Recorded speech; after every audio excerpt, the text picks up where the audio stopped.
Ta'lim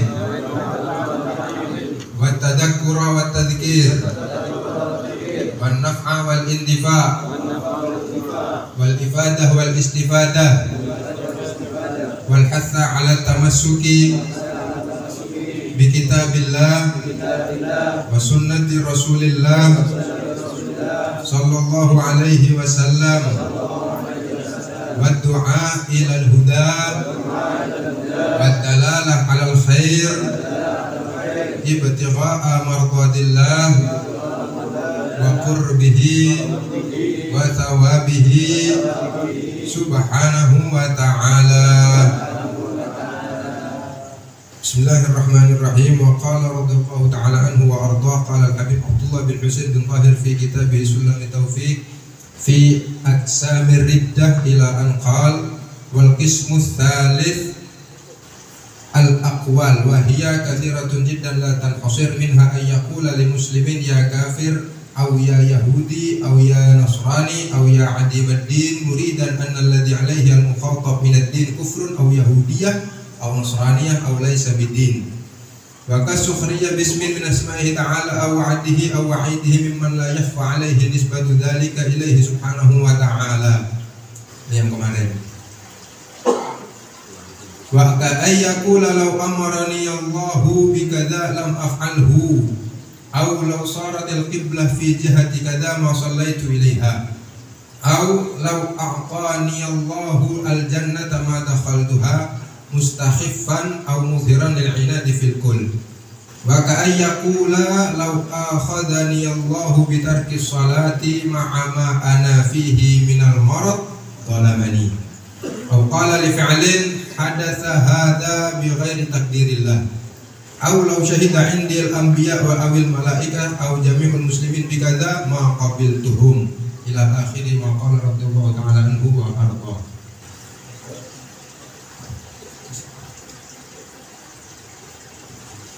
Aw qala la af'alu kadza wa in kana sunnatan bi qasdil istihza aw law kana fulanun nabiyyan ma amantu bihi aw aqahu alimun fatwa faqala ish hada syar'u muridan al-istighfar aw qala laknatullah ala kulli alimin muridan al-istighraq asy-syamila li ahadil anbiya.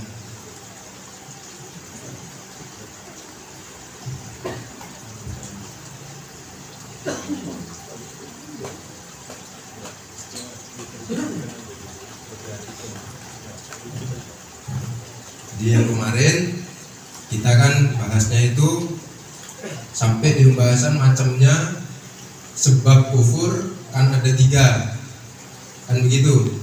Yang pertama dari keyakinan, yang kedua dari gerak badan yaitu penyembahan pergerakan, yang ketiga bisa melalui perkataan atau dari lisan. Nah sekarang kita masuk di pembahasan bab lisan yang menyebabkan riddah atau orang itu murtad yang disebabkan karena sebab lisan kita. Maka salah satunya adalah mengucap kepada saudara yang sama sesama Islamnya, kemudian kita menuding dia dengan sebutan ya kafir, ya Yahudi atau ya Nasrani, atau menuduh mereka orang yang tidak punya agama. Sampai pada akhirnya seperti juga dikatakan wa ka'ayyakula, seakan-akan juga engkau wa ka'ayyakula, dan seperti engkau mengatakan lau akhadani Allahu bi tarki shalah, seandainya atau jika Allah itu memberikan kepada aku menyiksa bi tarki sholati, karena sebab saya meninggalkan sholat, sedangkan ma'ama ana fihi minal marad, sedangkan saya dalam keadaan sakit. Artinya dia tidak sholat karena apa? Sakit. Dia kemudian mendapatkan siksa misalnya dari Allah Subhanahu wa taala karena meninggalkan sholat. Maka dia katakan dolamani, berarti Allah sudah berbuat dolim. Atau berkata qala li fi'lin, terhadap sebuah pekerjaan atau setiap sesuatu yang terjadi. Dia mengatakan atau kita mengatakan kepada sesuatu yang terjadi apapun itu, dia mengatakan apa? Hadatsa, ini terjadi bi ghairi takdirillah, dengan tanpa campur tangannya Allah, maka itu bisa menyebabkan orang termasuk kufur. Atau lau syahida, dia mengatakan jika syahida indi, bersaksi padaku, al-anbiya, para nabi, wal malaika, atau malaikat, au jami'ul muslimin, atau semua orang muslim. Nah, ini saya di ono uniku. Bikada, dengan satu keadaan atau satu perkataan. Jadi ono wong ngomong munggo nabi, malaikat, wong muslim iki ngomong ini, maqabil tuh saya tidak akan menerima. Waduh, saya iki sing viral kan ngono. Lau afdal muftun, nah ngene iku lho. Kalau ana dhewe nang YouTube. Atau itu bahaya. Atau qala, berkata la af'alu kada, saya tidak akan mengerjakan ini. Artinya mengerjakan sesuatu wa in kana sunnah, meskipun sunnah, muridan atau because dil istihza. Dia mengatakan aku ndak katene sholat sunnah, atau aku ndak katene ngamalno sunnah, dengan tujuan apa? Menganggap remeh, menganggap rendah itu sunnah. Itu juga menyebabkan orang menjadi murtad. Jadi kita harus hati-hati. Atau laukana fulanun nabiyan ma'amantu bihi, atau dia mengatakan seandainya fulan orang itu nabi, maka saya tidak akan beriman kepada dia. Kenapa? Sesuatu yang mustahil. Karena sudah kita ketahui, sudah kita yakini bahwa tidak ada kenabian setelah Nabi Muhammad. Maka tidak ada alasan untuk kita membuka kemungkinan adanya nabi setelah Nabi Muhammad. Kalau ngomong kayak gini kan kemungkinan berarti ada. Paham ya? Jadi kita tidak boleh mengatakan yang demikian. Atau dia mengatakan aqwahu alimun fatwa, atau ketika ada seorang alim mengeluarkan fatwa, ya, ada seorang alim mengeluarkan fatwa, entah seorang habib, entah seorang kiai mengeluarkan fatwa mengenai sebuah hukum. Lantas kemudian orang itu berkata faqala nah ini Aisyah ini tutupnya mana reng bini ya. Ini maksudnya opo tutup Aisyah, tulisannya Aisyah kan gitu. Nah, itu tutup jenenge wong wedok. Itu jenenge pertanyaan. Apa ini? Hada syar'u, ini syariat. Apa iki syariat? Ketika dia mendengar fatwa dari orang alim, mendengar fatwa, apalagi kita punya organisasi mungkin seperti di Indonesia, lembaga fatwanya, kemudian ada fatwa, lantas kita mengatakan fatwa apa iki? Nah, itu bisa menyebabkan seseorang riddah atau murtad. Kan di Indonesia ada.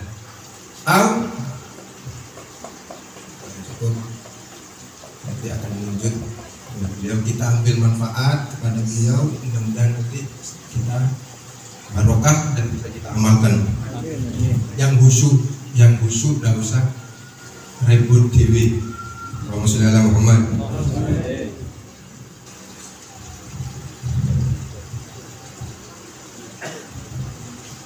Bismillahirrahmanirrahim. Alhamdulillahirabbil alamin. Allahumma shalli wa sallim wa barik wa karrim ala sayyidina Maulana Muhammadin wa ala alihi wa sahbihi wa sallam. Wa ba'd, qul sallallahu alaihi wa ta'ala al-thalith, yani min aqsam ar-ridda, natakallam bil i'tidadat wal af'al wal amal, wa hiya كثيرا. يقول الحبيب لا تنحصر، هذا في زمانه بعد 200 سنة الآن أو يقارب هذا. كم يا ترى من الألفاظ التي استحدثت في عصرنا التي قد تخرج الإنسان من الملة وهو لا يدري أنه قد خرج من الملة.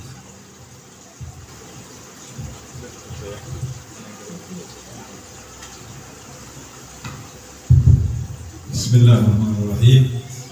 Beliau Habib Murtadah bin Abu Bakar bin Tahir bin Abu Bakar bin Abdul Rahman bin Mu'allif kitab Sulam At-Taufiq Al-Habib Abdullah bin Masih bin Tahir memulai tausiahnya setelah bersyukur kepada Allah, bersalawat salam kepada baginda Nabi Muhammad sallallahu alaihi wasallam. Kemudian kita belajar di kitab yang mulia ini dan kita sampai kepada bab yang sangat penting kata beliau, yaitu bab tentang perkataan yang bisa mengeluarkan seseorang dari lingkaran agama Islam atau bisa menyebabkan murtad. Disebutkan di sini beberapa contoh ucapan yang akan menyebabkan seseorang murtad.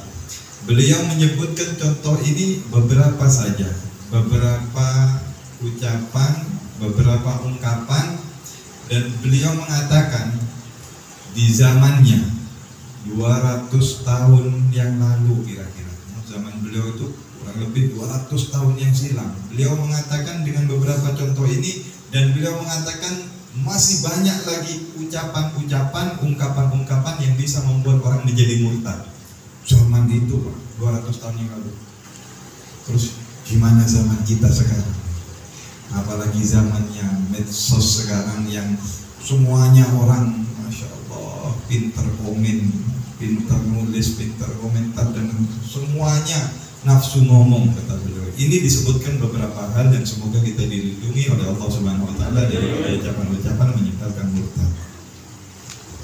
فمنها أن يقول لمسلم يا كافر. جاء النبي صلى الله عليه وسلم إذا قال الرجل لأخيه يا كافر فقد باء بنا أحدهما. يعني إما أن تقع على الوصف هذا، يقع على من اتهمت به، وإما أن يرجع عليك. إن لم يكن فيه ما قلت فقد رجع عليك والعياذ بالله. Seperti salah satu contohnya ketika ada orang Islam mengatakan kepada orang Islam yang lainnya, hei kafir, misalnya, wahai orang kafir. Dia mengatakan orang kafir atau menuduh atau mengecap orang yang dia omongkan itu orang kafir. Ketika dia melontarkan omongan kafir itu, maka kata Rasulullah SAW, kafir itu akan menimpa. Kalau yang dia tuduh itu memang orang kafir, akan tertimpa kepada dia. Tapi kalau yang dia tuduh itu bukan orang kafir, maka ucapan itu akan kembali kepada yang mengucapkan. Berarti yang mengucapkan itu akan menjadi orang kafir. Na'udzubillah min dzalik. Karena itu jaga, waspada, kita kontrol kadang-kadang emosi dan sebagainya, jangan sampai terlontar ucapan itu sehingga akan mengena diri kita sendiri. أو يا يهودي إذا تصفه بأنه يهودي نصراني مجوسي هكذا، كل هذه إن لم يكن فيه هذا الوصف إلا رجع عليك. Atau dengan kita mengatakan kepada salah satu orang, hei orang Yahudi, bisa kita mengecap, kita memberi stempel dia Yahudi, maka sama. Kalau dia memang tidak pantas untuk dicap Yahudi, maka cap itu akan kembali kepada diri kita yang mengucapkan. أو يا عليم الدين مريد أن الذي عليه المخاطب إذا كان قصده يا كافر أن هذا كافر، قصده يا يهودي أن التعبد الذي يتعبد به الله هو اليهودية، أو ما يتعبد الله هو النصرانية أو غير ذلك، هذا كفر ورد والعياذ بالله. وإن لم يكن يقصد ذلك فحرام. حرام أن تقول له يا كافر، حرام أن تقولوا يا يهودي، حتى لو لم تقصد أن قل أنا مش قصدي أنه كافر الكفر يعني الخارج عن الملة، مش قصدي أنه يهودي الملة، مش قصدي أنه نصراني الملة. حرام إن لم تكن تقصد، وإن قصدت ذلك فليرد والعياذ بالله. Dan ucapan-ucapan tersebut, wahai orang kafir atau Yahudi atau Nasrani, kalaupun dia berdalil dengan mengatakan saya bilang kafir, maksudnya dia itu bukan kafir yang seperti orang kafir, atau Yahudi seperti orang yang beragama Yahudi, enggak ya. Dia enggak sengaja melontarkan tersebut, tidak dengan dengan yang tujuan tertentu mengucapkannya, hanya dengan main, itu haram. Mengucapkannya juga ya, main-main, artinya dibuat main-main ucapan tersebut, ucapannya itu juga haram dan enggak boleh dan bisa menyebabkan seseorang menjadi murtad. Na'udzubillah min dzalik. النبي صلى الله عليه وسلم عندما تكلم مع الصحابة عدد كثير من المناهي، ثم قال للصحابة قدم سيدنا معاذ: ألا أدلك على ملاك الأمر، يعني أس الأمر، أساس الأمر. كف عنك هذا، كف عنك لسانك. لسانك هذا امسكه، لسانك حصانك، إن خنته صانك وإن خنته خانك. قال: أو أننا لمؤاخذون يا رسول الله بما نقول؟ حتى الكلام خلينا نتكلم، نحن ما سوينا شيء فقط نتكلم. قال: هل ثقلتك أمك يا معاذ؟ وهل يكب الناس على وجوههم وقال على مناقرهم إلا حصائد ألسنتهم؟ لا تظن إنه الناس يدخلون جهنم فقط بالأفعال، يدخلون جهنم حتى باللسان، ويحسبونه هينا وهو عند الله عظيم. وجاء عن النبي صلى الله عليه وسلم عندما مر بقبرين قال: إنهما لا يعذبان وما يعذبان بكبير، وذكر أن أحدهما كان يمشي بين الناس بالغيبة والنميمة. قضية اللسان هذه يعني خطرها عظيم جدا، ليس مجرد لأنه كلام، لا، واصل. Wassalamualaikum Muhammad. Ngerti Pak ya? Ngerti bisa. Ngerti Pak kata-kata. Ketika Nabi Muhammad SAW memberikan nasihat kepada sahabat-sahabatnya dan Rasulullah melarang beberapa larangan kepada sahabat-sahabatnya, lalu Rasulullah SAW memberikan sebuah kunci atau rumusan kalau ingin selamat. Apa itu?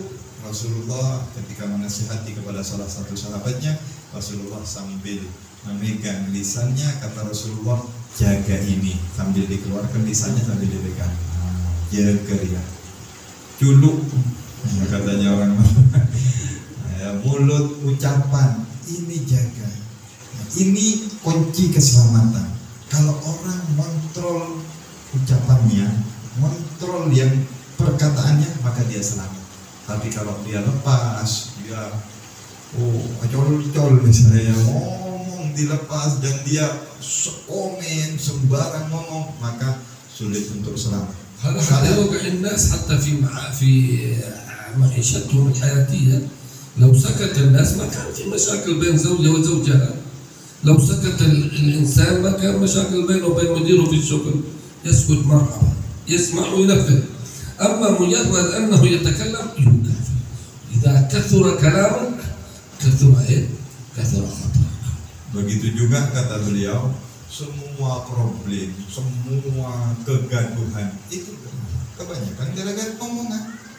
Suami istri kadang-kadang cerai gara-gara omongan. Anak buah sama bosnya kocar-kacir, hancur hubungan gara-gara omongan. Dan banyak sekali di dunia ini kalau mau dihitung gara-gara omongan. Sahabat tadi bertanya ya, lanjutannya tak mari generasi pertama terjemahan ini. Sahabat tadi bertanya, ya Rasulullah, apakah kita ini akan dituntut, akan dinilai setiap ucapan dari setiap apa yang kita ucapkan? Kata Rasulullah, wahai Mu'ad, yang tanya sahabat Mu'ad, celaka kamu Mu'ad, apa kamu nggak tahu kebanyakan orang tersungkur masuk ke dalam neraka itu karena ulah ucapan mereka. Jadi bukan cuma perbuatan, bukan cuma kelakuan yang membuat banyak manusia, tapi kebanyakan manusia masuk neraka gara-gara tidak menjaga ucapannya, gara-gara lepas kontrol daripada ucapan-ucapannya. Ini yang paling banyak memasukkan manusia ke dalam neraka. Siapa besar berkeping ini. Kalau dia diam aman, kalau dia diam nggak ada problem. Tetapi ketika dia mulai bicara, mulai buat statement, mulai buat apa macam-macam, muncul keributan, muncul fitnah, akhirnya kalah kabut semuanya. Jadi kalau orang yang bisa menahan ucapannya, akan banyak permasalahan-permasalahan itu yang akan terselesaikan dengan baik. وكذلك السخرية يعني بالدين، باسم من أسماء الله، بالملائكة، بالنبي، بالنبيين، هذه كلها تخرج عن الملة والعياذ بالله. في غزوة تبوك كان المنافقون يقولون عن النبي صلى الله عليه وسلم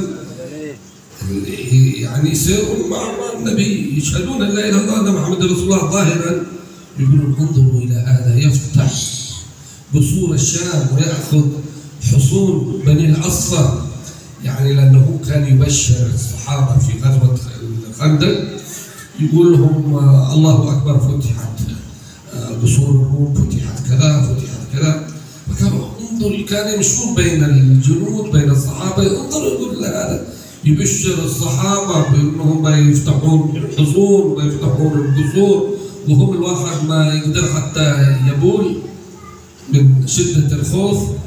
أطلع الله سبحانه وتعالى النبي على هذه ونزل فيهم القرآن، ولئن سألتهم ليقولون إنما كنا نخوض ونلعب.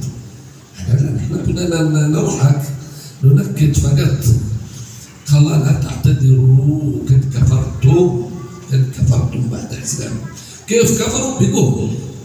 فكثير من الناس والعياذ بالله يخرج من الملة وهو لا يشعر بلسانه، بحرف بكلمة أخرجها من لسانه لا يقيم لها وزنا، كب في النار والعياذ بالله. Atau meremehkan perkara-perkara agama, kata beliau.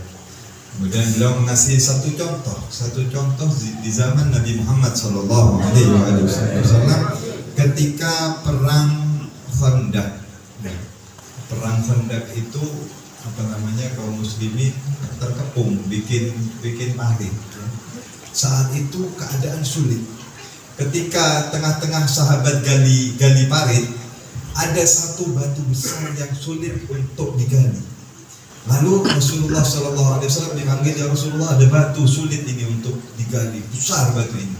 Rasulullah mengambil acul yang besar sambil menghancurkan batu itu. Dipacul, hancur sedikit sebagian.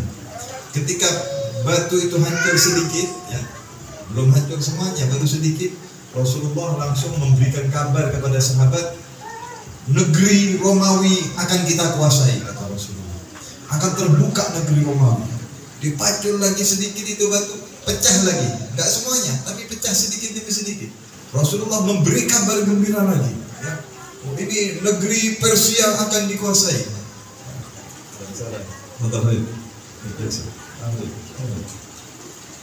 Dipacul lagi, Rasulullah beri kabar lagi,